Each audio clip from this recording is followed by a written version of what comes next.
High, আজকে বিড়ালের জন্য একটা ইজি ওয়েট ফুড রেসিপি দেখাবো। প্রথমে ভাত দিব, সুরমা মাছ সেদ্ধ, চিকেন সেদ্ধ, গাজর আর মিষ্টি কুমড়া দিয়ে দিব। সবজি কিন্তু বিড়াল হজমে সাহায্য করে। চিকেন স্টকটা, যে পানিটা দিয়ে সিদ্ধ করছি চিকেনটা, ওইটা বেশি করে স্টক দিয়ে দিব অ্যান্ড দেন ব্লেন্ড করে নিলেই হয়ে যাবে।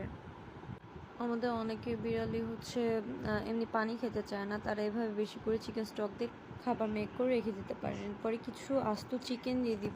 অনেক বিড়াল আসতে একদম ব্লেন্ড করা খাবার খেতে চায় না, এর জন্য কিছু সলিড চিকেন দিয়ে দিলাম উপর দিয়ে, সাথে আরও কিছুটা chicken stock.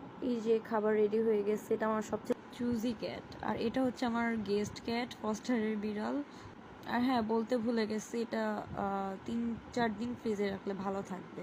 Thanks for watching.